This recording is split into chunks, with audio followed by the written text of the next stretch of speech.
Hello mga kakutsara! Nandito na naman po tayo para sa isang panibagong recipe kung saan gagamit tayo ng Yakult.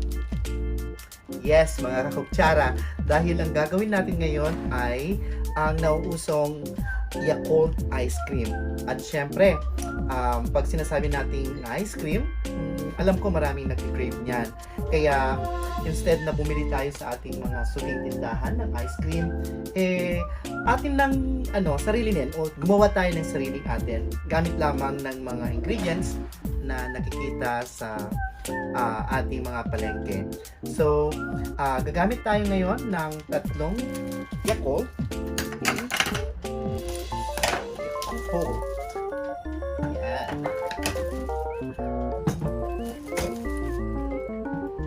At isang cup na fresh milk, kahit anong klaseng fresh milk, 2 all-purpose cream, isang can ng condensed milk, kahit anong brand, pwede yan, tapos konting-konting vanilla extract. Okay? So, excited na ako at umpisahan na natin ang proseso. Dahil wala tayong electric mixer, gagamit tayo ng wire whisk. Okay? So, parang yung nauso ng pinadalgona na kailangan muna siyang i-whisk na i-whisk para magdoon yung size ng okay? So, eto na nga. Hindi na natin to patatagalin pa. Itong ginamit ko na creamer or all-purpose cream, galing na siya sa fridge ng 24 hours. Ayun, nagtubig siya. Yan, para sa keso. Okay.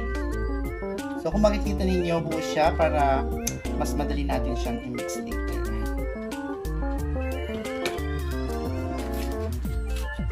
Ayun. Wow. Ito na nga.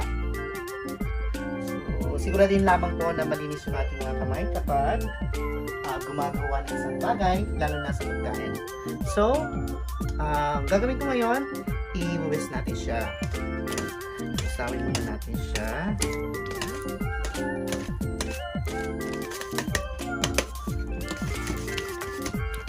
Dahil nga po, unin-unin na natin.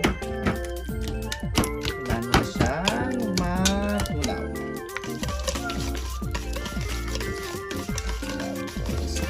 Kapag medyo na na siya, nakakapagod lang po talaga to, pero tiyagaan lang.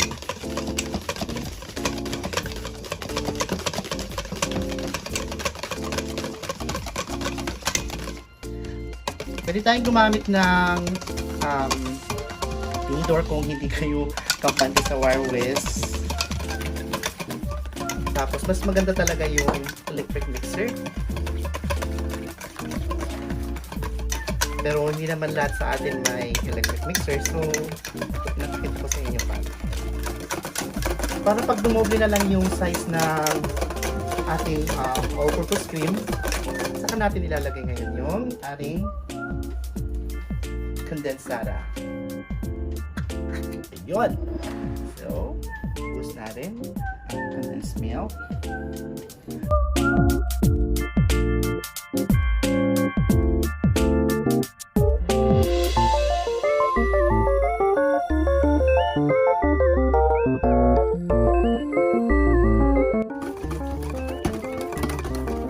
Kita nyo? Medyo karibong na siya.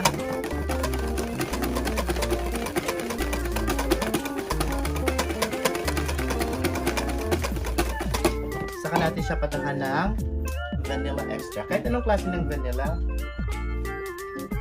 So, as in, konting-konti lang na patak. Ayun. Carry boom boom na yan. Kasi, itong vanilla essence na ito, malakas na yung dating niya. Ayan. Tapos, lalagyan na natin siya ng 1 cup of fresh milk. Yun. So, sabi ko nga kahit anong klaseng fresh milk.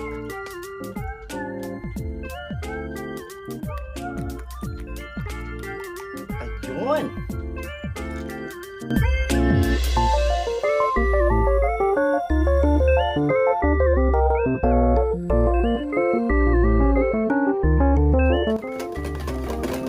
At syempre pa, ang star ng ating ice cream, ang star sa lahat ng mga ingredients ay walang iba kundi ang Yakult.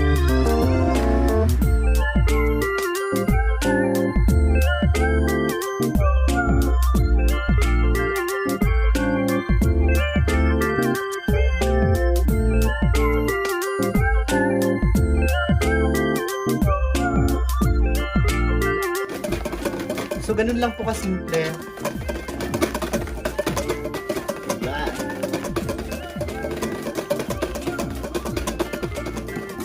Yan na nga. So, ang gagawin natin ngayon ay maglalagay tayo sa isang malinis na container.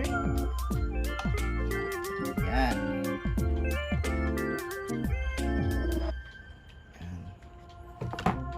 Nakita ko yung pagka-foamy niya na usual ko nakikita sa mga ice cream.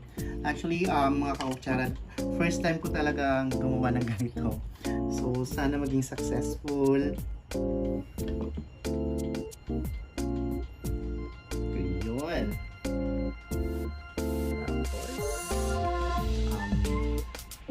Tapos, natin.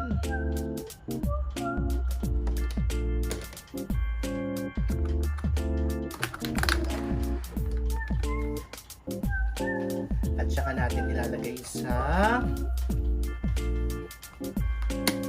freezer. So, dito natin siya ilalagay sa freezer.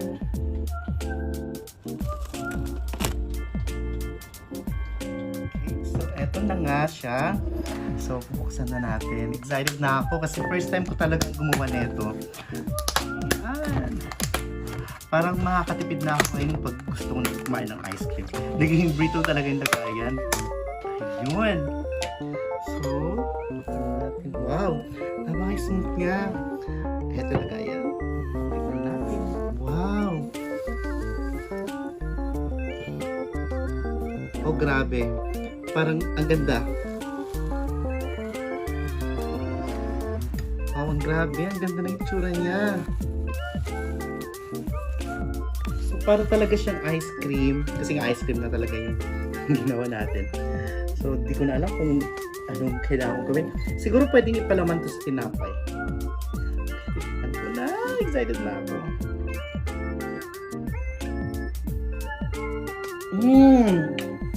Grabe.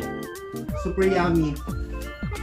Eh, siguro, pwede ko siyang ihalo sa tinapay or lagyan ng konting cheese. Pwede siguro. So, try ko siya. Lagyan ng tinapay.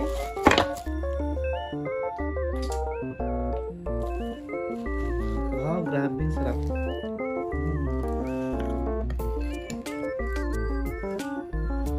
Yan.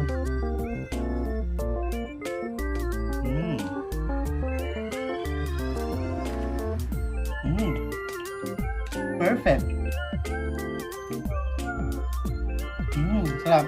Okay, mga kautsara, please itry nyo po ito and please don't forget to subscribe, hit the notification bell, at like and share po ninyo sa inyong mga friends, relatives, or mga business partner para sa panibago na naman itong recipe. Okay, so hanggang sa muling pagkikita, paalam!